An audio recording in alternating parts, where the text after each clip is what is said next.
উপবিষ্ট বিএনপি যুবদল ছাত্রদল সহ সকল অঙ্গ সংগঠনের সকলকে আমি আমার ব্যক্তিগত পক্ষ থেকে বাংলাদেশ জাতীয়তাবাদী যুবদল কেন্দ্রীয় সংসদের পক্ষ থেকে রক্তিম অভিনন্দন এবং শুভেচ্ছা জানিয়ে আমি আমার সংক্ষিপ্ত কথা শুরু করছি। প্রিয় বন্ধুরা আমার, আপনারা জানেন 17.5 বছর বাংলাদেশের মসনদে জগদ্দল পাথরের মতন একটি স্বৈর শাসক, ফ্যাসিবাদী শাসক বসেছিল।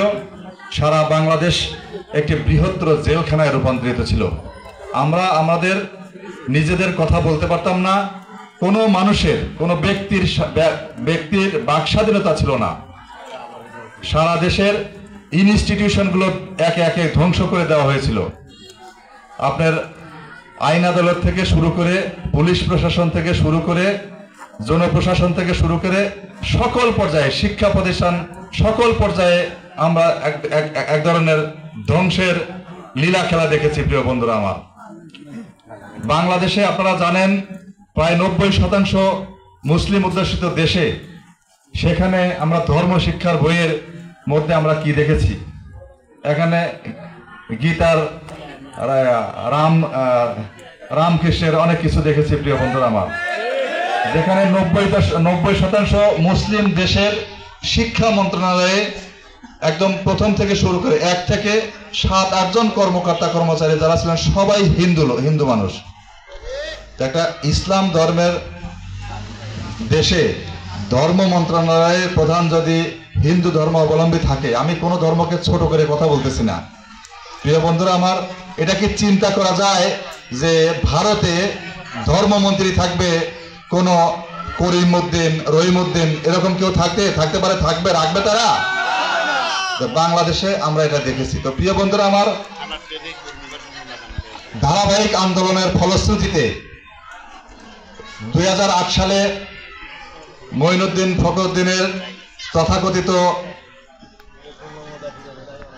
সামরিক সরকারের তত্ত্বাবধায়ক সরকার 111 সরকারের মধ্যে দিয়ে, ভারতের কুচক্রের মধ্যে দিয়ে বাংলাদেশ আওয়ামী লীগ ক্ষমতায় এসে সেই থেকে ষড়যন্ত্র শুরু। 2014 সালে ভোটারবিহীন নির্বাচন, 153 জন এমপি হয়েছে ভোট ছাড়াই। তারপরে 2018 সালে আমরা কি দেখেছি? 2018 সালে অনেক নাটক করে বিএনপিকে ভোটে নেওয়া হলো। শেখ হাসিনা কি বললেন? আমি শেখের বেটি। আপনারা একবার আমাদের বিশ্বাস করেন?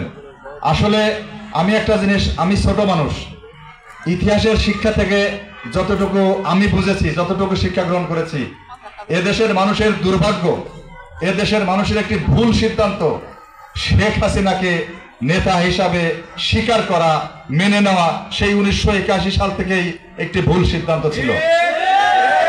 কারণ বাংলাদেশে আসার আগে উনি 6 বছর ভারত থেকে শিক্ষা গ্রহণ করে ট্রেনিং নিয়ে বাংলাদেশে এসেছিলেন এই দেশটাকে কিভাবে একটি ভারতের করাত রাজ্যে পরিণত করা যায়।